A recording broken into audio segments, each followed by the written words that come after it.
This is episode 3 of Cinescope, and I'm still here, Chief.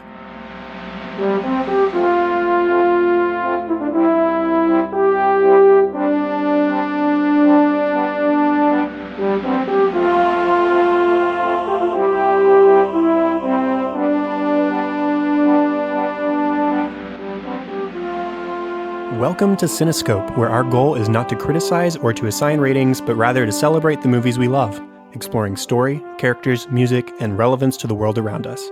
I'm your host, Chad Hopkins, and joining me today is Eric Scull to talk about one of his favorite films, Frequency. Eric, how are you? I'm great, man. How are you?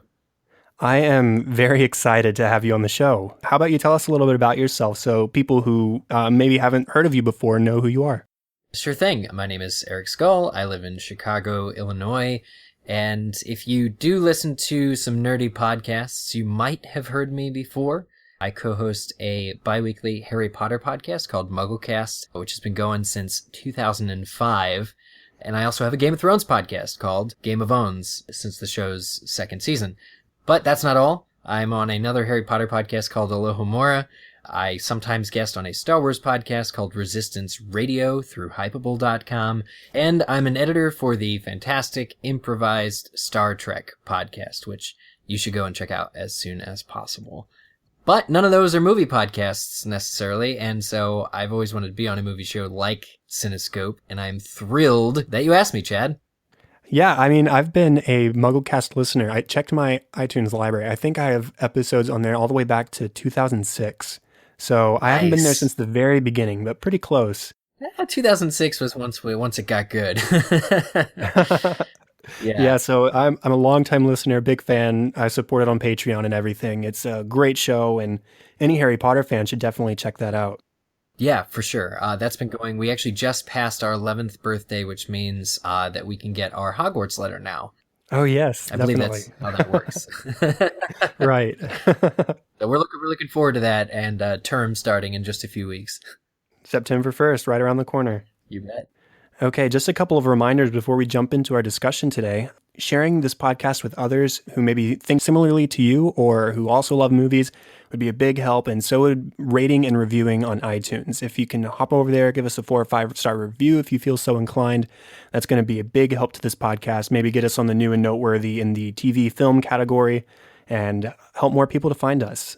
So let's go ahead and jump into our movie discussion. So we are talking about a movie that you recommended, Eric, that's called Frequency. Absolutely.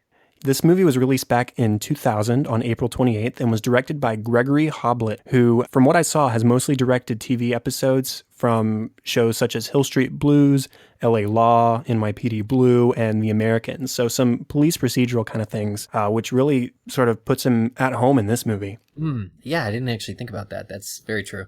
Yeah, it was written by Toby Emmerich, who I'm not sure has any relations to Roland Emmerich, the director. Yeah, and there's an Emmerich in the cast as well. Right.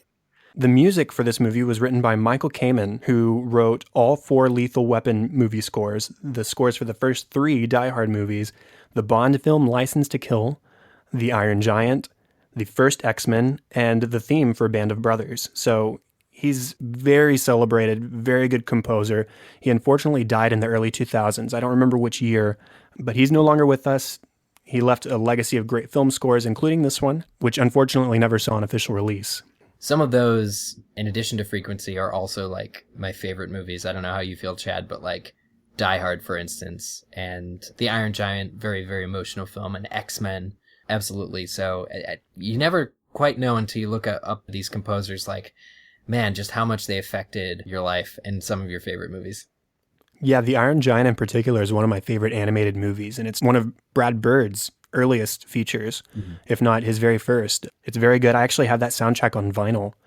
Oh, nice. Yeah, it's pretty cool. I got it at Record Store Day earlier this year, so. Oh, that's cool. Yeah, and this movie does star Dennis Quaid, Jim Caviezel, and Elizabeth Mitchell. Nice. So, Eric, what was your first experience for this movie? My first experience was, I remember this very, very, very clearly. It was back in, obviously, like right before the movie came out in like April or May of 2000. And I first found out about this movie coming out because the trailer was featured on Movie Phone. AOL movie phone. It was what AOL did back then to like just highlight upcoming movies. And we were still on AOL dial-up. And I clicked on this trailer. I was like, oh, Frequency, that sounds interesting. And I remember liking Dennis Quaid. I was only like, I was less than 13 at the time. But anyway, I clicked on the trailer and I watched it. And I'll just never forget, I was so persistent because this movie looked so good that I had to keep clicking and buffering on like Real Player to get the full thing. Like my connection was being shoddy. So my first memory of this movie is just listening to, you get like 4 seconds into the trailer and then have to restart, and then you get 6 seconds in and then you'd restart. I seem to remember stuff like that for the early Harry Potter trailers too. Yeah, it was just insane. And so like, and the trailer of course really plays up the thriller aspect as well as the sci-fi, but it's like, I still remember the voice. It's like, once in a decade, massive solar storms invade our atmosphere, disrupting global communication. And for Detective John Sullivan, it's like, it would allow him to talk to his father, who's been dead for 30 years. It's just like that. And it's like, then it goes through obviously clips in the movie. They're talking over the radio and stuff. But I immediately, once I finally made it through the whole thing, just talked to my mom and was like, we got to go see this movie next weekend when it comes out. And so we went and saw and loved the movie. So I watched it actually with my mom and sister, and they enjoyed it as well. That's awesome. So my first experience, I don't really have any specific memories of it, which seems to sort of be a trend with me so far. But I'm pretty sure the first time I watched it was with my family. See, my grandfather is actually a retired firefighter. Oh. So firefighter movies were popular around the house, such as like Backdraft by Ron Howard and stuff like that. So I remember watching it for that reason. And then, of course, the time travel aspect has always been something that I've been fond of. So while I don't really remember the first experience, aside from I'm pretty sure that I watched it with my family, I remember liking it at the time. And so going into watching it this time around, I was like, okay, I know I like this movie, or at least I think I do. Let's just see what it's about, because I didn't really remember anything, which was a really refreshing way to watch the movie. It was like it was my first time, even though it wasn't. Yeah, this movie is one that I go back to time and time again every couple years and just rewatch it. Recently I listened to the commentary. I did a watch where I saw the movie and then immediately I had like 4 hours to go. So I watched the movie, which is like pretty much at 2 hours, and then rewatched with the commentary. And I'm forgetting now who is on the commentary, but it's excellent. It's really good commentary. And when you approached me to come on Cinescope and say like, do you have a favorite movie in mind? This was like the first one that came up because it really kind of moves me. And it may have been also that I was just listening to episode 0 of this podcast and you guys had that excellent discussion about Back to the Future. And so I was like, I need a sci-fi time travel movie for my favorite, but no, Frequency is it. And having just watched it prior to our recording, I can tell I absolutely feel the same way about it as I did, so long ago. I think that it is perhaps even an underappreciated film, or you just don't often hear more people talking about it in the way that you might, say, for instance, Back to the Future even. So it's really sort of a mission of mine as well, like to talk about this and, just kind of share it with people who absolutely have already seen it and love it as well. So thank you for this opportunity. I'm looking really forward to it. No problem. And with that, we can actually sort of go ahead and jump into the story of this, because I want to talk about the science fiction elements of this, specifically the time travel. I did the same thing with Back to the Future, where one of my favorite things about that is the time travel mechanics and sort of figuring out how it works as you go. Mm-hmm. And what I like about Frequency is that, yes, it's got sci-fi elements, but the sci-fi nature of it is really sort of underplayed because it doesn't involve explicit time travel.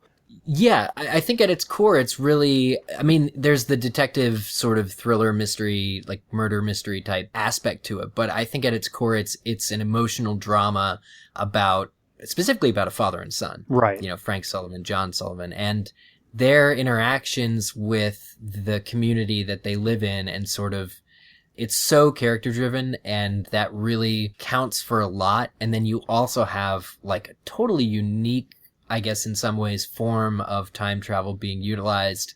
There are rules that, things that happen in this film that you don't necessarily see in every time travel movie out there. And it really combined, it just works really well. This movie's sort of guaranteed to tug at your heartstrings. I think the only movie I cried more at that was a time travel movie was Somewhere in Time with Christopher Reeve and Jane Seymour. But I was also like very tired when I first saw that movie. But this one is absolutely like at its core about the father and the son. Yeah. The time travel here is sort of like an amalgam of the cause and effect time travel aspect of Back to the Future, but it also has elements of Prisoner of Azkaban, where the person in the future is able to look at the past and see what has happened in order to make decisions and to influence what is about to happen. Yeah, the cool thing really about this film is that each of the characters, so you have Frank, who's a firefighter in 1969, and his son John, who's like 6 in 1969, but is 36, obviously 1999. They both remain in those set times. It's not that John Sullivan goes back and is able to prevent his father's death by physically being in 1969. They're at these fixed points in time, and then because they're able to communicate with each other, they then influence and work events this way. And honestly, like in terms of parts of the story that stand out for like watching the movie, rewatching just last night, I realized like the first 45 to 50 minutes of the movie are all one story. It's about John reconnecting with his dad, who died, within 2 days of him, when it turns out he starts speaking to him again, is able to prevent his death. And then like the sort of elation that comes from being able to actually catch up with your father, whose death had such a profound impact. The first 50 minutes are just about that. There's very little about the murder that's coming up. It's in there because of obviously like continuity, but it's strictly about this guy, this John, getting his father back. And it's so emotionally and like self-contained, and like, I just love how the movie really devotes itself to creating the character of Frank, how you really figure out what kind of guy Dennis is playing. And, it's so emotional and impactful. And they can ride that wave then through the subsequent act of the film, which involves playing a lot more with time travel and the mechanics of it. Yeah, it's the father-son aspect of this movie that really is the most effective and what tugged at my heartstrings the most as well. And Dennis Quaid and Jim Caviezel have such a great rapport between each other, even though they don't really share any screen time together as far as being in the same room. But the conversation flows so well, and I think it just really sort of plays up that father-son connection that even though they didn't really have much of a relationship because they were only together for 6 years, now that they're reconnecting, they're able to do that so quickly because it's so natural. Yeah, I was gonna say, if you think about it, yeah, they were not on screen together for all of the most emotional, second most emotional scenes in the film. They're both sort of talking into a radio. But, then again, it is kind of, if you look at the way the movie plays it, Frank has his young son, John, and, there are certain moments where, for instance, sort of after the initial reveal when John is able to tell his dad, you die in a fire tomorrow, and if you'd just gone the other way. Frank is like obviously disturbed. He thinks it's sort of a prank, but that night he goes up and just stands in the doorstep of his son's room and looks at his son in a way that he's probably never looked at him before. Like, what if it's true? What if tomorrow is the day that I die and I leave you right here? Like, this is the last time I'm seeing you, or you're seeing me, more importantly. And just like that profoundness that he's able to play off his emotion. It's not spoken, but you can just tell by Dennis Quaid's acting, looking at his son, having his young son there, that the kid means an awful lot to him. And his life means an awful lot to him. I think the stakes, are played really high for that reason. And similarly in the future, John has Satch, who's, his dad's old buddy and is a detective and has known him his entire life. And he can play off a lot of his emotions for Satch. And so each of these characters, they don't interact with each other, but they have a character they interact with that connects to each other in the events. And it really, I think, really works. This film is so grounded in that way. Yeah, and I love the way they set up things earlier in the film, that the setups and payoffs here aren't Back to the Future level. No. Which is the comparison that just has to be made all the time. But we see things early in the movie when they find the skeleton for the first time. We're introduced to Jack Shephard's parents, who introduced Jack as this person who died. And it's like, there's no connection beyond that. It's a name that's thrown out it doesn't really mean anything to us. But then that just makes that reveal later in the film so much more powerful. It's like, oh snap, that's that guy from earlier in the movie. Right. Well, it's just a scene where John is going to work. You know, we get to see what he does. It's as essential to the movie as it would be if that weren't the killer. You know, I think, because you got to see John as a detective. And there's that really recurring thread between firemen and cops and how sort of that family dynamic plays off because, you know, Frank would wish that John would become a firefighter like he was and his dad, but he becomes a cop. And there's this sort of interplay between how that works throughout the film. I mean, eventually Frank has to become more of a cop. So it's just very interesting how that works and getting to see, you know, John's life and how, I guess John at the beginning of the film, it's more muted. He's a mess. He doesn't really have his life together. And sort of getting this second chance is really a turning point. I think for both characters, obviously. But for John as well, it's really, you can't understate how important it is to him to drive through this plot and really make everything right again. Also going on to other story aspects, the way things are revealed over time is very, very masterful. Not, aside from setups and payoffs, I'm like, so the first time they try and interfere in the nurses getting killed, we see the killer in the bar. We see Jack in the bar. It's pretty clear that this guy is kind of shady because we see him again the next time they try to interfere, but we still don't know who this guy is. And so the way that anticipation is built, we know who the bad guy is. We just don't know who he is. And so that makes that reveal really exciting and suspenseful. And then the other one I have written down is the slow reveal of Frank when they're first talking on the radio. Well, the second time, I suppose. So they talk the first time, they establish John's life's a mess, it's yada yada. And then the second conversation, we still haven't seen Frank's face as he's talking to his son. We just see the waving cigarette and the hand gestures and talking about baseball. And then it's slowly revealed as young John walks into the room, oh snap, this is Frank, this is his dad, and we're talking in the past. And yeah, he calls him Little Chief. Yeah, he calls him Little Chief. And so it was sort of hinted at before.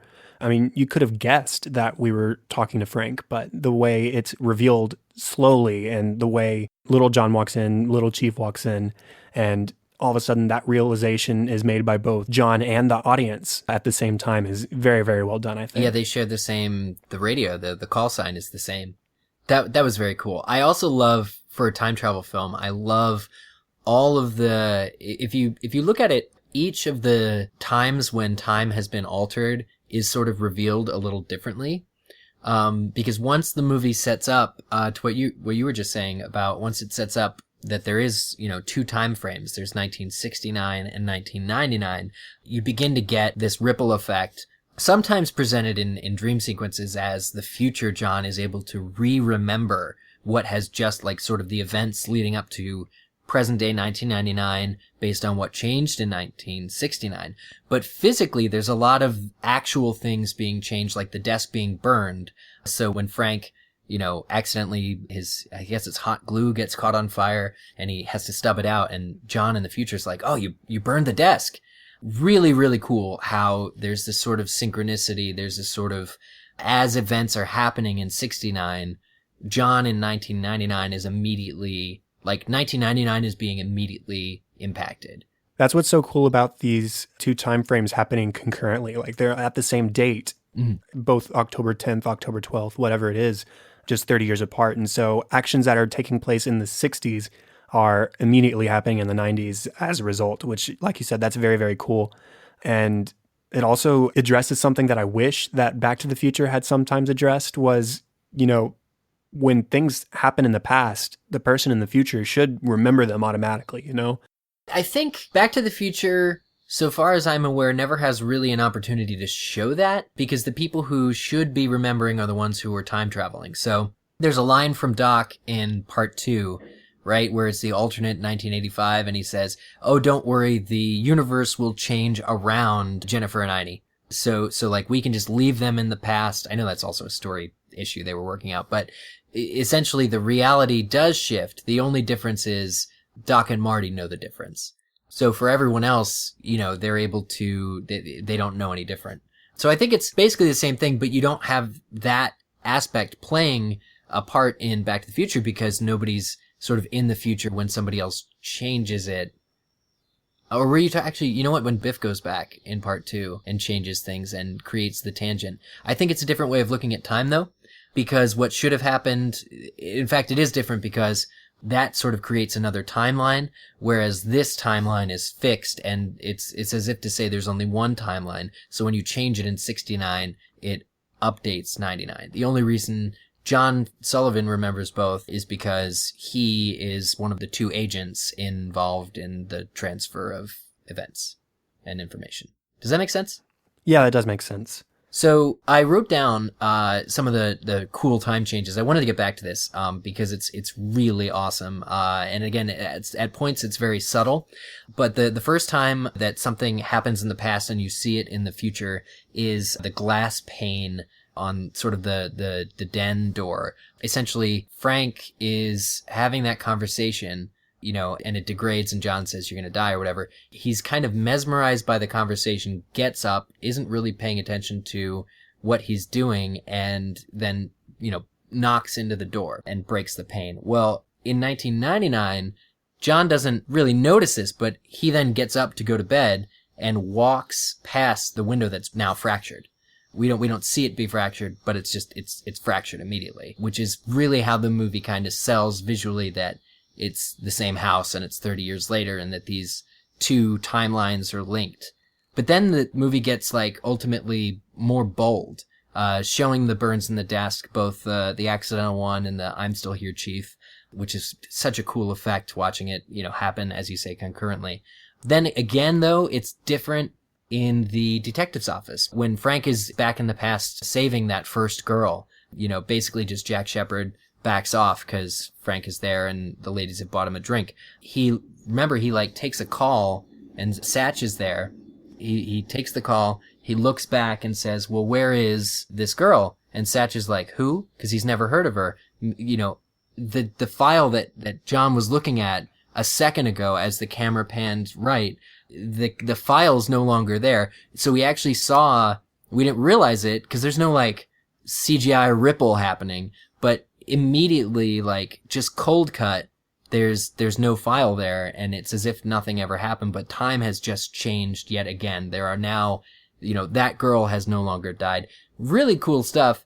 And then the culmination, of course, being Jack Shepherd's hand and what happens to it in the past, which affects the future. And his hand is sort of erased from existence right in front of him. It's kind of a bit like Back to the Future, actually, again. Right. You used the exact line. Yeah. I just wrote down a couple of my favorite scenes that aren't necessarily about the time travel, but as far as favorite scenes go, I really love the scene where John and Frank are talking, and then all of a sudden Julia comes in and he says, hey, I want you to talk to this guy on the radio. Yeah. And so John gets to talk to his mother, who he actually just recently lost in present day because of the way they affected the timeline. Mm-hmm. So that's really emotional because he doesn't have his mother anymore. And in fact, even before he lost her to death, at the start of the movie, that scene where he's visiting his mother is kind of strained because you get the sense that they haven't talked in a while because it feels very much like a catch-up conversation. Yeah. So it's like he's getting this chance to talk to his mother and to get a chance to tell her, you know, I love you. Even though he can't really say that directly, he implies it very well and gets some resolution there. And then, of course, he gets to say hi to himself, which is a little strange, but they don't linger on it. And then he gets to talk to his friend Gordo, who at the beginning of the film, another one of these moments of setups and payoff, adult Gordo mentions at the beginning of the film something about Yahoo and how the points had climbed a little bit higher in the stock exchange. And so he, in a moment of kindness, he thinks, okay, Gordo mentioned Yahoo. I'll plant that seed now so he can have a better life for himself and his family in the future, which is very generous. And it's a funny little moment. That's just a really fun scene that I enjoyed. And the other one I have mentioned down for this section at least is when Satch is watching the baseball game towards the end of the film. And it really starts when they arrest Frank at the house because it's really Satch's moment to shine, this like 10 to 20 minute window where he experiences all this huge range of emotions from disbelief to anger to incredulity to amusement and almost relief as he realizes, wow, Frank's not crazy. This baseball game that he predicted is happening right before my eyes. And it's a funny moment as he just stepped away from Julia, who's really worried about her husband and the situation he's in. to and he watch steps aside to go baseball. watch the baseball game. Yeah, if this isn't if people would get angry if we started calling this a baseball movie, you know, like it's absolutely baseball tangential. Oh, for sure. If not a baseball movie, because baseball plays such a huge. This is the 1969 World Series. The Amazons are playing. You know, everybody. These characters' lives revolve around this series, and that's the timeline and the setting is all around baseball. Of course, the payoff scene at the end of the film as well involves baseball. They love it, and it really drives home the heart of the film, you know, baseball being America's pastime. It's a community sport. It's a community that have each other and are relying on each other. And there's a lot of that in this film as well, especially with the very beginning and the firefighters. If I could mention some of my favorite scenes as well that I wrote down. Yeah. The opening is fantastic. It's sort of, I don't want to say over the top action, but it's certainly the most action between this and the Buxton fire, which happens again within the first 45 minutes. These huge sort of set pieces, this, overturned truck, which is, basically a spark that's about to ignite, and sort of the introduction to Daredevil Frank Sullivan, who's going in to save these poor city men, you know, from the fire. It's just such a great intro scene, and there's a little bit of like standard sort of more cliche. I wrote this line down. He's about to go in and rescue the men, and it's like, forget it, Sullivan. Vault doors rusted shut and they can't kill the juice, you know, but he's like, I'm going in, gonna do this. And it's such a good intro to the character, but like he so very nearly gets exploded.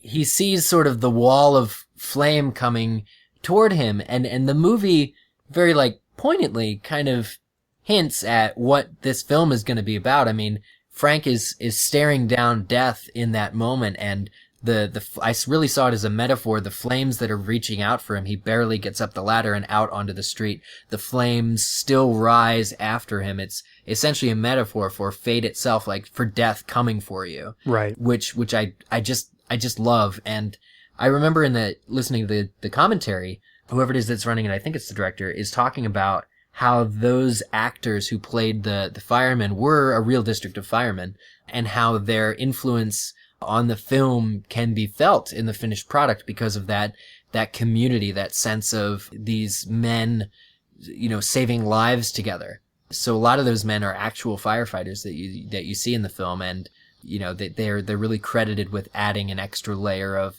texture and really heart to the film that already has a lot of heart. Definitely.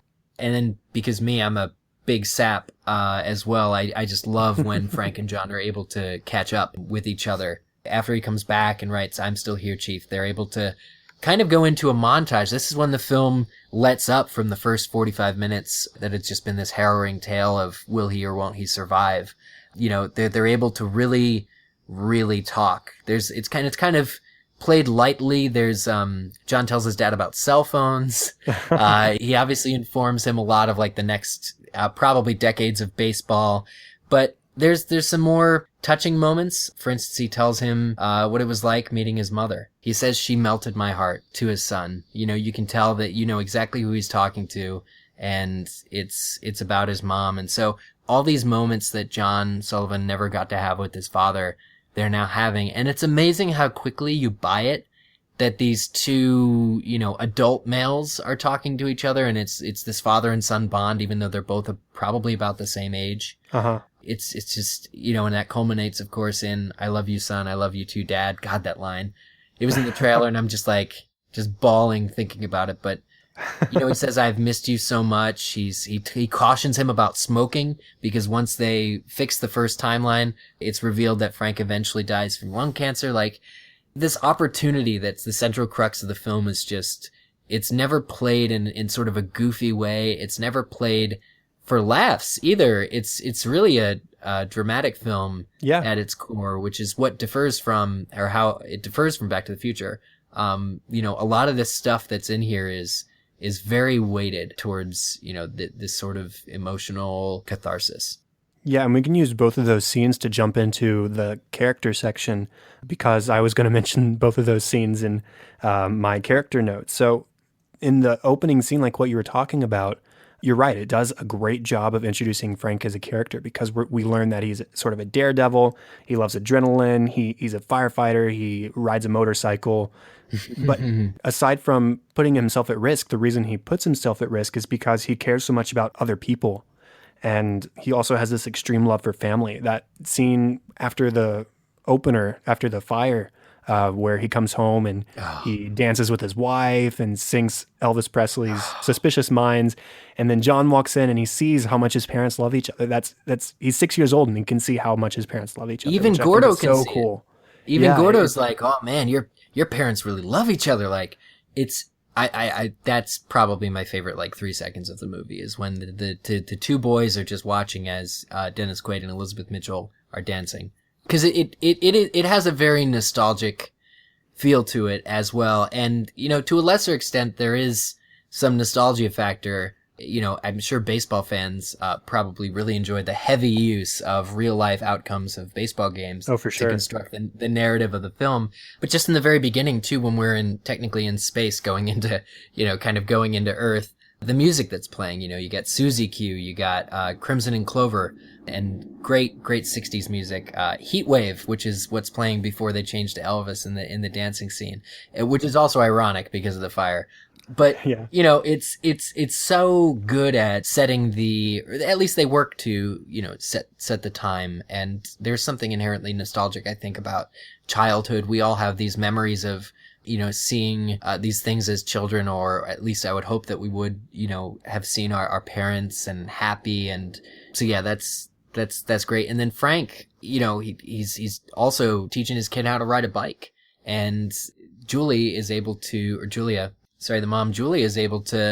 really give Frank some advice. They're a team, she says, your son has to know you're with him. And she tells him to kind of, basically what he ends up doing, which is, kind of hold on a little bit longer than he normally would have to teach his son how to ride a bike. And it's this really cohesive family unit, which is really just the film setting up the stakes, as well. You mentioned John getting to talk to his mom.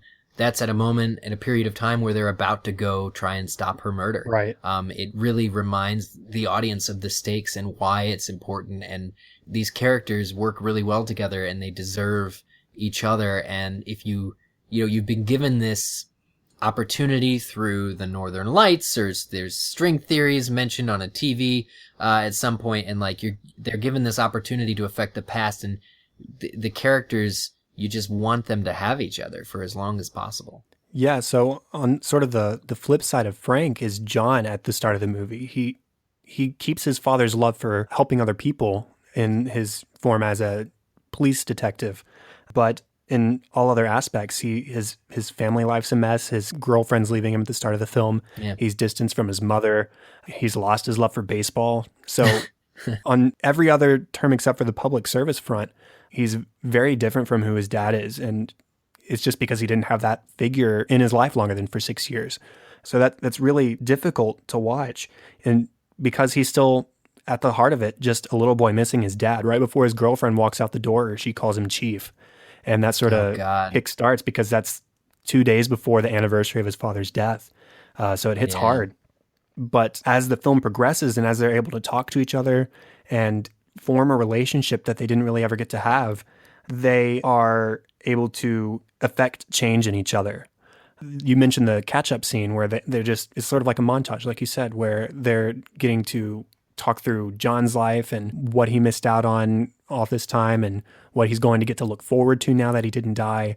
And that's very, very cool, because Frank is able to give his son advice as if he had been there all along. And John's able to take that advice to heart because, hey, I have my dad back. And when it culminates in that "I love you," which almost seems, it has a big weight to it, just the way Dennis Quaid sort of hesitates before he says that line. It's almost, I almost got the sense where he doesn't say it very much. A lot of those old-timey fathers didn't say "I love you" a lot just because they were the tough guys. But I think in that moment, he realizes, wow, this is my son who hasn't known me for 30 years. this is a big moment. And so he says, I love you. And John sort of struggles and he laughs a second. And then as a tear rolls down his face, he says, I love you too, Dad. And he says, I've missed you so much. And man, that it just gets to me. And you mentioned the bike scene as well. That scene, the second bike scene specifically, where John is now successful as a kid riding his bike, really hits me because I actually have a very strong memory and even a picture of the moment when my dad taught me how to ride my bike. Oh, God. So I texted Eric, everybody. I texted you after I watched the movie Sunday night, and I said, Eric, I was not emotionally prepared for this movie. And it is it is just because this movie hits so hard in the father-son arena. And those kind of stories, father-son, brothers, sisters, familial relationships really get to me. And this movie does it so well, especially between Frank and John. They just have such good scenes together. And the ultimate ending scene where he says, I'm still here, Chief. After rescuing his son, this moment that he's waited 30 years for since he almost lost his family to the same guy, you know? It's just a really cool moment, and it's really touching to finally have these two characters in the same room together, able to talk to each other, to touch each other, and to really express their love for each other in the flesh. Mm-hmm. Yeah. John and Frank's relationship, I can't really off the top of my head think of a better one between father and son, the opportunities that they're about to have. I think a lot of what drives that too is, when they're talking and affecting the future, they don't know necessarily when their connection's going to be lost forever. And that's played for, that's sort of the initial suspense before the murder subplot or murder storyline, because, these northern lights, or however you want to say they're being able to talk to each other, you just kind of don't know why it's happening or what the rules are. It's not guaranteed. It's not as if you've built this time machine and you can very easily tell it where to go to, and you can control to that degree. This radio, and we see it does at one point get busted. And it does it has this sort of wonky technology aspect to it where you're like, oh, it's not well made, it's going to fail, and they're going to be cut off and sort of stranded away from each other. And it turns out that happens with a murderer loose.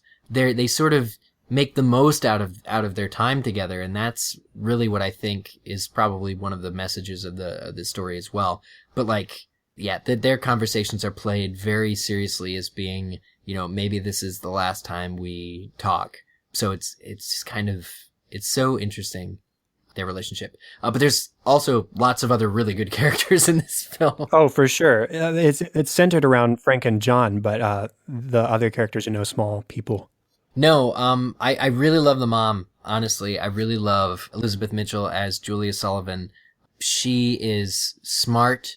She is spunky. She has a real good arc, I think, through this film. She's obviously she's being shown as a great mother to John. She's a great wife to Frank. She really kind of levels him out. At one point, her line about him is, he was just a big kid. He wanted to play baseball forever. She really brings sort of responsibility to Frank as a dad and grounds him. Whilst, as we see, she has a kind heart, is a nurse, saves lives, even the life of the murderer. Right. She saves inadvertently by just being who she is.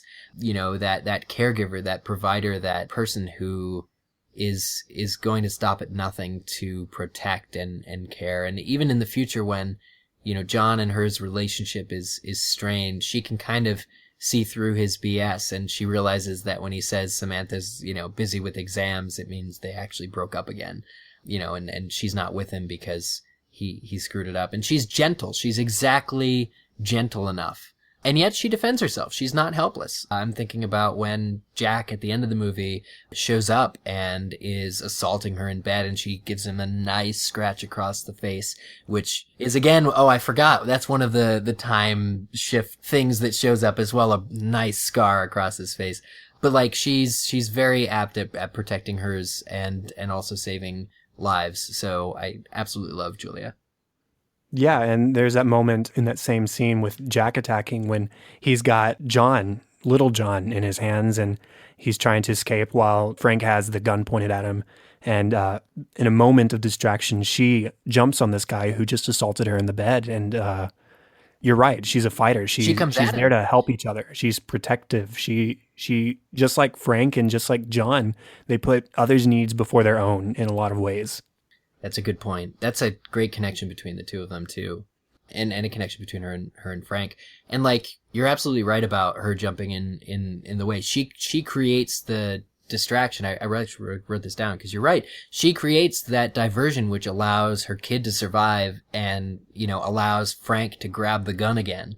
It's absolutely her ballsiness and her courage there that causes that to happen and eventually saves the day. So mad props to her.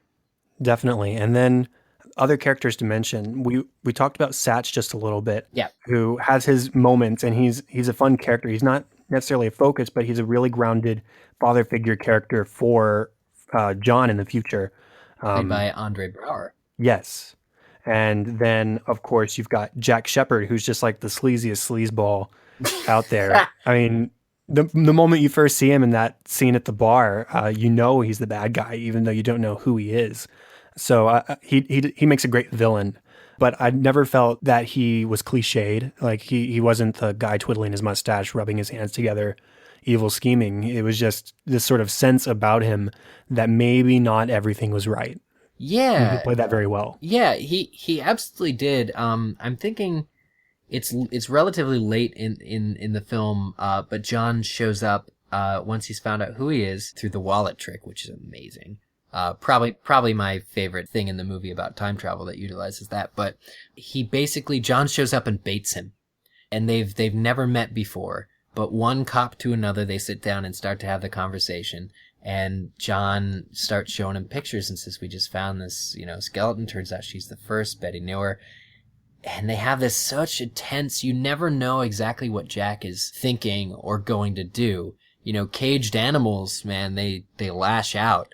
But this guy, you still don't know. This guy who's a cop, for crying out loud, and has, is familiar enough with the way these things work and is familiar with the shakedown. And you really see him using those skills to get into the interrogation room in 1969, where Frank is as well. He's so suave and he's able to talk to the other cops as if he's one of them, but he's not.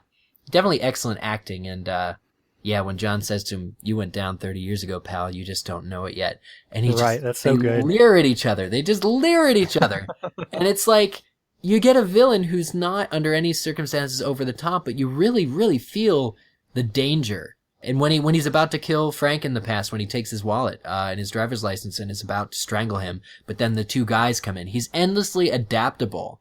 And it makes for a really terrifying villain, I think, which this film is blessed with a lot of things, and the character of Jack Shephard is just another one of them. Yeah. So let's go ahead and move on. Are there any other characters you want to mention? Just Satch and Gordo, really. Gordo, played by Noah Emmerich, is a very good character. I like this character. He's really the redemptive. He redeems John's future character because he's the loyal friend who's stayed with him since childhood. He really, through thick and thin, Gordo has been there for John Sullivan.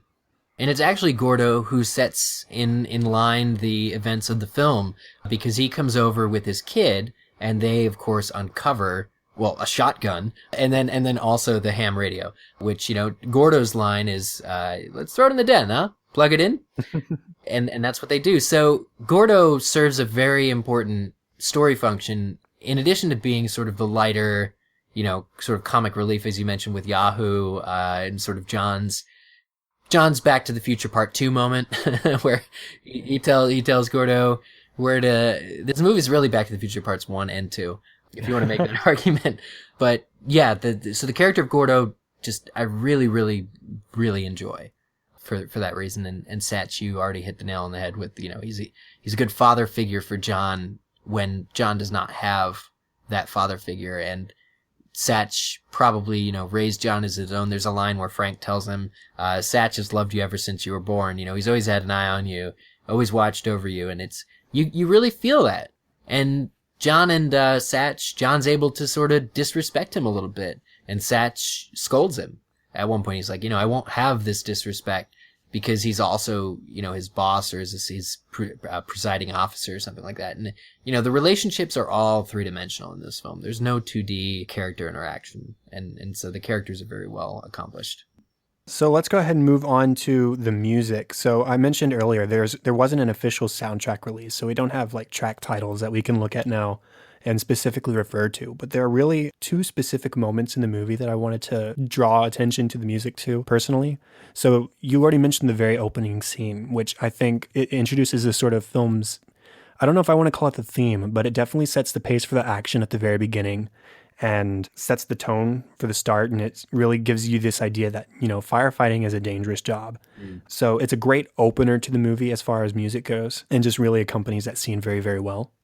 And then I think the best musical moment is in the scene immediately following their second conversation on the ham radio, where it's revealed that it's the father and the son. And in this action scene where he's potentially facing the end of his life, or should have faced the end of his life had John not interfered, where he's contemplating the truth of this being his son that he was talking to on the radio. And instead of this action music that similar to what we got at the beginning of the film in a similar scene, we get this dramatic, like sweeping orchestral melody where it's really playing up the drama of the moment rather than the action of the moment, which I think was a really, really smart choice and not something that every director or composer would have gone with. But it works in the moment because we see the thought process behind Frank's eyes. Is this something I should believe? Is this something that's real? And of course, then he sees the baseball game prediction come true. And well, so at the firehouse, it's gaining credulity. Yeah. Yeah, absolutely. There's also a sort of more muted version of the theme. It plays the night before the fire.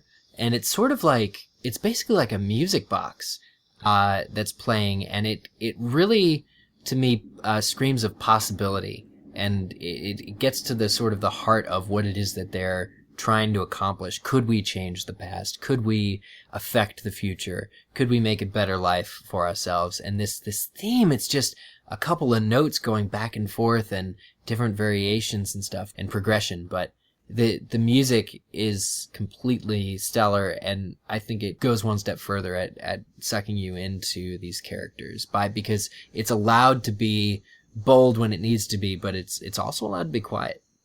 Yeah, and that's always a mark of a great composer. I'm not overly familiar with all of Michael Kamen's work specifically, aside from just seeing them listed out. But what I have heard, he has strong themes, such as in the original X-Men movie and in Band of Brothers. Is it, I think it's called Mutant School. It's when Xavier's first guiding Wolverine around, and you see the students in action for the first time. You see like Cyclops and Jean Grey, and that orchestral piece, I just remember, was one of the first and only songs I ever bootlegged from Napster when Napster first came out, because it was so moving to me, and it just makes you feel like what if you too could be in the X-Men world? It's so evocative of your emotion, tugs at the heartstrings. Yeah, and so Kamen, I think I normally associate him with strong thematic material and really memorable themes. And we don't really get so much of that here, but what he does present is so appropriate for the scenes at hand. And it really fits the mood of the film well, I think. And that specific moment with the Buxton fire and the really gorgeous sweeping melody is definitely a play to his strengths and tells a story in a way beyond just the picture. And then there's also the music that isn't from Michael Kamen, but the contemporary music. Exactly. I mentioned before, and that not only works to set the scene, but then also you have Take Me Out to the Ball Game, which the dad sings it to the son, and there's a version that plays during the sort of family baseball as they all watch Game 2 together. Uh-huh. And it really is such a great use of all the music to continue building the world and setting the scene, in addition to the orchestral stuff that Michael Kamen turns in. Yeah, and then I'm not a huge country music fan, but then we get a Garth Brooks song over the final baseball montage, and we're getting this scene of everybody together and alive in 1999, and they're playing baseball together and having a blast together.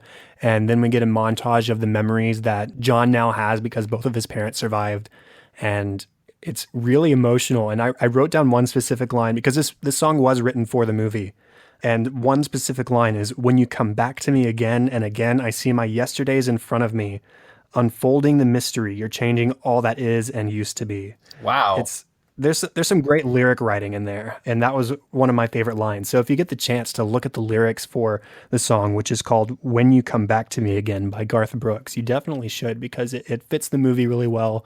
And yes, it's country music, but it's not over the top, twangy. Well, I guess I don't have the same hangups at country music that other people do, I guess. But this movie, that just boggles my mind, really, that this movie, not only does it work so well, but you have things that not every other movie has, like a song written for it, or that's at least exclusive to it in terms of this song, was eyed for this film. I can't think of too many movies where that's happened. And yet I sort of stand by what I said earlier, like this movie, I don't really ever see it being referenced on any, best of lists or, even top 10 lists of time travel films that you must check out. This movie has somehow, I fear that it's maybe fallen through some cracks or something, but it absolutely, there's no reason for that to have happened. And more people need to kind of watch and experience this for themselves. That being said, let's move on to the sort of relevance, the takeaways from this movie. Yeah. So what would you say is the biggest takeaway, or one of the biggest takeaways? I mentioned this before, but with the uncertainty that they have for whether or not the radio is going to last, they sort of have a contingency plan at one point where it's like, okay, if we can't save all these, 7 more girls from dying, just take Mom and get out of there, because they just don't know. I think the point is, you are supposed to spend as much time as you can, make the most out of your time with your loved ones, and tell them that you love them. Frank is never really guilted for going off and dying. We know that it's in the pursuit of saving a life that he goes into the warehouse to begin with, but he ultimately, it's not necessarily that was a cavalier action, but Frank, up until the point where he goes the other way and survives, is never really self-reflective enough to look at the impact that his being there will have on his kid, will have on his family, will have on his loved ones. And it's sort of, in moments in the future where they toast to him, having died and being the anniversary of his death, and they talk about his dad to John, and everyone, really seems to have loved him, but he's not there. It just kind of, I think, is a feel-good story that really reminds you, though, to spend time with the ones you love and, let them know you love them. Yeah, I wrote down something similar. I said it plays up the idea of living your life with the people you love in mind, which doesn't necessarily mean eliminating risk or adventure, but being careful so you can stay with the people you love. Frank grows more careful as a firefighter after he realizes if he had turned the other way, he would have died, and he would have left his family completely alone. So the idea that our lives are our own, yes, and we should live them appropriately, but our lives also belong to the people we love and who love us. Absolutely. And the movie also, what I take away is that if I ever have the chance to see the Aurora Borealis, I absolutely have to. Right. It's really interested me. I mean, it's sort of like a planets aligning phenomenon. The sun is shooting out flares, and the radio waves act all funny and kind of bounce off, and even in the beginning of the film, before time travel happens, there's a brief voiceover where Frank is talking about being able to reach so much further than he, used to be able to on certain days as a result of the phenomenon. So I definitely want to check out the Northern Lights if and when I ever can, because they're used lightly in this film to sort of explain what's going on, but I love all that sciencey stuff that is a natural phenomenon according, on Earth. And it occurs on Earth from time to time, and it can be explained by science. It made me actually just more interested in knowing about radios and how they work and that sort of thing. So I definitely want to check that older technology out. I also wrote down that this movie really stresses the importance of family in our lives. John's life becomes infinitely better when he lives a life that had both of his parents in it. And that's not to say that people who are missing one or both of their parents can't live fulfilling lives. It just means that our parents' lives enrich our own most of the time. And so much of our parents make us who we are. So you see elements of his father in him, you see elements of his mother in him, and all of them really complement each other and John's life is better for it. And so in that final scene where his house adjusts around him and it becomes a little bit less worn or decrepit and more well furnished. That's the Fight Club sequence, the one where it's like the room rotates and all the furniture changes. Right. So I think it does a really good job of stressing the importance of family in our lives. Those of us who are fortunate enough to have family. Yeah, for sure. Definitely want to call my parents and tell them that I love them after watching this movie. And then the last thing I have written down as far as takeaways are, these all sort of go hand in hand, but this one specifically, it's about putting the needs of others before yourself. So you look at this family. Julie is a nurse, Frank's a fireman, and John is a police officer. They're all in public service. They're all about helping other people and saving people's lives. And they're all good characters. They're all good people. Even though they have their own problems that they struggle with, they sort of set those problems aside in favor of helping other people with their problems. And even though that's not maybe something that's preached in this movie or something that they're trying to teach us a lesson about, the fact that these characters exist and they're such strong characters really lends credence to the idea of being there for other people and doing what it takes to help, even if it's not the most convenient thing for you. Oh yeah, and the tertiary characters, the secondary and tertiary characters are also in the service industry, are also in public service, are all our other firemen, are Gordo, his best friend, who's been with him since he was, since they were children. You have sort of all really good people. If it takes a village, we get to see that village that raises John, and we get to see how these people interact. They're neighbors. They live in presumably the same town, the same district of Queens, and they interact. They play baseball together. This film, I think, in terms of relevance, really, kind of speaks out to knowing your neighbor and reaching out. I mean, ultimately, what are Frank and Julia and John doing this for, if not their community? They're not doing it for themselves. And so this sense of community, which is sort of in the background of the film, it's never over your head or over the top, is really, I think, probably a lesson that the film is in fact trying to get at. Definitely. And do you have any other takeaways for this movie, Eric?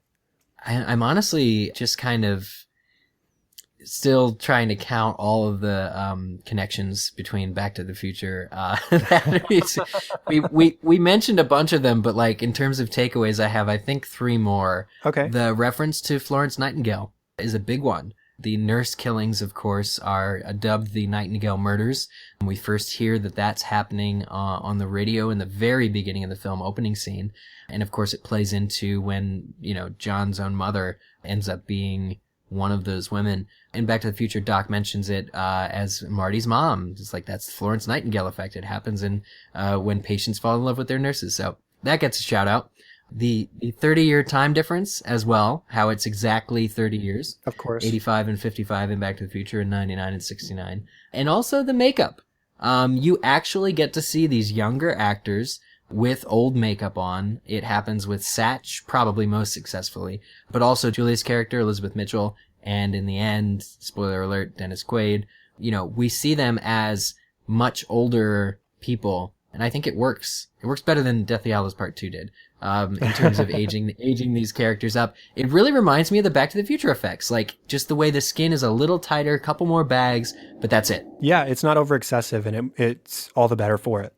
So it just kind of amazes me how different, these, if you were to pull me like my favorite movies of all time, and I, created a list, a startling proportion of them would be science fiction, and maybe even more than a few would also be time travel, but yet all of these movies, these films manage to be significantly, like, uniquely different from each other. This movie is not Back to the Future, and it manages to carve out its own niche in this, vast category of sci-fi. This film actually feels closer to Contact, for me than Back to the Future, because it's primarily character-driven emotion, inner thought type stuff. But it's just amazing how unique and different this movie is, I think, from all the others that have come before it and come after, and I really just appreciate the movie for its uniqueness. So do you have any other final thoughts aside from that, or? Final thoughts. Yeah, we didn't talk about the confrontation that Frank has with Jack, where he goes to his apartment, right? It's after the interrogation scene when oh God, Brilliant Frank, by the way, right? Setting that electrical trap. Oh, yeah. Basically pulling the wires out and wiring the fuses. Like, I love it because the reason it's practical is because, of course, a firefighter would know how to start a fire. You know? Exactly. Like, That's what I was about to say. He's so handy. It's like, I gotta get out of this situation. He's endlessly, what's the word, like, where you make good use. MacGyver-esque. Yeah, there's a much better word for it than that. He's not utilitarian. He just he's able to see exactly what he needs and is able to make the most out of it. So there's that. But when he's in Jack's apartment looking for his trophies, because John has said at one point, scenes and scenes before, that this guy definitely collected trophies, jewelry, and this is how you shirk police suspicion back onto the right guy, who's also a cop. He goes to his place. Obviously, Jack comes home, and the two, sort of scuff it out, but he's able to kind of discern from, when Jack goes to the closet and looks up, he's like, that's where it is. And just the shootout, the chase between them, which goes underwater, for crying out loud. They chase each other to the docks. Frank dodges all the bullets. It's just a really effective chase sequence in an otherwise non-action film. But again, the fire, and the beginning of the film, there are parts of this film that are so actiony. And they're so well handled. They're so well accomplished. And yet there's also the great emotional scenes that are so well accomplished and so well handled as well. So really just the diversity of this film is, like, by scene is my final thought. It definitely features a wide variety of genre within the genre. It doesn't try too hard to be one thing. It's a little bit of everything, sort of, again, just like Back to the Future is. Cool. Any other final thoughts, Eric? I don't think so.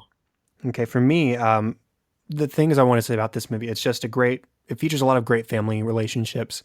I already mentioned those kind of relationships really get to me, and they destroy me in a good way. And the father-son in this relationship between Frank and John is just so well done. And Dennis Quaid and Jim Caviezel are very well cast and feature great chemistry with each other and rapport.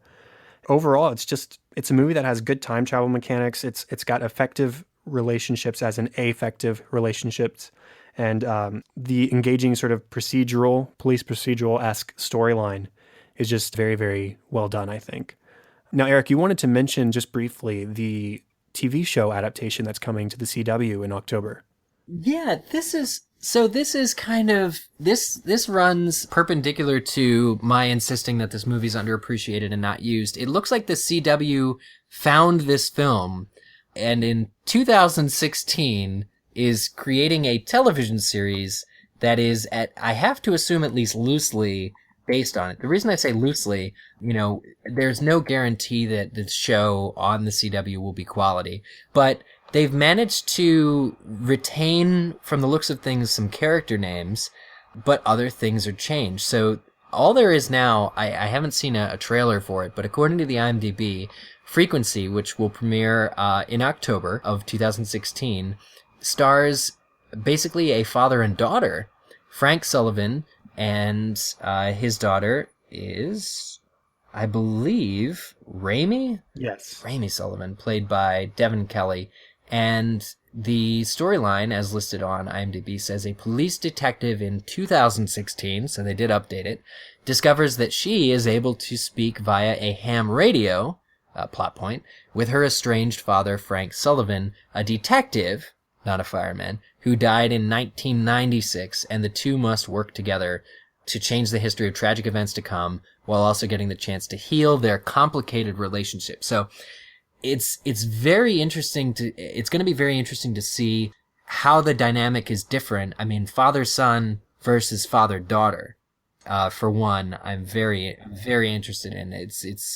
I don't want to say it's going to be night and day, but I think it'll be very interesting how they also seem to have worked in a lot more sort of complication between the characters. It might not just be that he died when she was young. It could be that there's more to it than that. Obviously, as a TV series, you probably need to make things a little less simplified anyway, just to be able to write more hours of content for it. But ultimately, I'm just curious as to how this will all play out. And based on the other characters, casting info, there's a Satch, played by Mekhi Phifer, and Frank Sullivan is played by Riley Smith. And there's a Gordo, played by Lenny Jacobson. So I'm just really curious above everything else, because the 2016 to 1996 time change is also going to be an interesting one. I mean, can you imagine looking at the 90s nostalgically? The original film was filmed in it was in the late 90s, so it was way too soon to go back then. But now that it's been 16 years, 17 years, and they've updated the story, I just wonder how it's gonna work. And I still hope they get some 60s music to play in there somehow. Yeah, that'd be great. It makes me wonder whether they're planning the show with an end game in mind, like where they want to end up and how they want to wrap up the story, or if they're just using the framing device these days, isn't it? Yeah. But with this specifically, whether they're just going to use the framing device to create the sort of police procedural qualities of the movie. I don't know, but it is worth noting that the writer of Frequency, Toby Emmerich, is actually producing the TV show as well. I honestly think that is the single most promising aspect of the TV series. I can't say anything else gives me more comfort than that. Thinking that maybe there's a lot of, maybe the quality will follow, the heart will follow and travel. That gives me good hope. Yeah, hopefully. It's always nice to have somebody from the original project in the reboot or remake to sort of keep the integrity of the original. Yeah, that's exactly it. In today's reboot culture, today's and yesterday's reboot culture, I feel like it's been going on for almost 10 years now. But I definitely think I agree with everything you're saying. And we only have to wait 6 weeks to find out. Yep. Here's hoping. Anything else about Frequency, Eric? Yeah, I hope the new TV show really brings this movie back into the limelight, and I want to see a sequel and all sorts of other stuff. That would be great. Blu-ray 20th anniversary edition. I don't know. I want to see more people talk about this movie. I've agreed now. I was kind of on the fence before, but it is my favorite Dennis Quaid in a father role. I really love him in the Parent Trap remake. Yeah. As the dad to Lindsay Lohan, but I think this is definitely a more favorite fatherly role of mine for Dennis Quaid. So yeah, and Dennis Quaid's just so likable anyways. It's hard to dislike him in anything. He's so charismatic. Yeah, that was the last thing I wanted to say. Okay, well, with that, we wrap up the discussion at the end of the official 3rd episode of Cinescope. Remember, you can contact the podcast directly on Facebook at facebook.com/Cinescope Podcast or on Twitter at Cinescope Pod. Again, please rate and review on iTunes. That is such a big help to us. I'm not going to say anything else about it right now. Just please, I'd love you for it. It'd be awesome. I will also love you for it. Yes. See, I mean, and everybody wants Eric to love you. Let's rally the troops. We're gonna all make reviews of this podcast. This is great. I'm gonna share this on all my social. Awesome. Remember, you can also email feedback and ideas to thecinescopepodcast@gmail.com. And also, if you're interested in co-hosting, if you have a movie that you love that you think you could talk about for 45 minutes to an hour or however long, let me know. I would love to talk a movie with anybody. That's sort of the goal of this podcast. We're just talking about movies we love, no matter what the movie is. Eric, if people want to find you on the internet, where can they do that? The best thing to do for finding me is on Twitter. I am at Spielerman, Spielerman, and I'm on there pretty much every day. If not tweeting, then reading tweets. But that's the easiest way. I have a Facebook page that I don't update all of that often due to my many podcasting commitments. But yeah, Twitter's absolutely the best way. And definitely check out, again, Improvised Star Trek, which I edit for them. That is a bi-weekly Star Trek podcast for you big fans of Star Trek who may be out there. Or just improv comedy. It's an office comedy set in space. So I think you'll appreciate it. There's so much for everybody in there. Definitely check out Improv Star Trek. Yeah, definitely check out Eric everywhere you can. Like I said, I've been listening to Eric talk about Harry Potter specifically for a very long time, and I have other podcasts, including the Star Wars Resistance Radio and probably even Aloha Mora here in the near future that I want to listen to. So definitely go check those out and give Eric some love. Well, thank you. Chad, I really want to thank you for having me on the show. I was so thrilled to get that email and be asked, and I loved the opportunity to talk about this movie that I love. I love the premise of this show, and I think it's absolutely what the world needs now, is to talk about the things that we love. with each other. Yes, thank you, Eric. It was equally as thrilling for me to receive a response from you and hear how excited you were to be on, and maybe, hint, hint, again on in the future. I would love that, dude. Anytime. Awesome. As for me, you can find me on Twitter at Chadadada. That is ChadAdada. Also on Facebook.com/Chad Hopkins. And something I forgot to mention last week, I have brought back my written movie entertainment media review site, Chad Likes Movies. Nice. This is the original website that I started back in 2012. It's still been sitting around. I hadn't updated it since probably 2014, but it is back along with Cinescope. And I am writing written reviews of everything we talk about on the show. So you can find written reviews of Back to the Future and Tron Legacy and Star Trek 2. And there will be a post over Frequency. And any other movies I'll be watching, I'll try to write a review of as well. There was a review of Suicide Squad posted last week. I read that. It was good. Thanks, Eric. So if you're interested in reading that and hearing my opinion, which I'm not going to discuss on the show for reasons that will become apparent if you read that review, you can definitely do that at chadlikesmovies.com. Now, all of these show notes, all of this contact information is in one really easy to find and easy to read place. That is thecinescopepodcast.com. That's where you can find all of this and get in contact.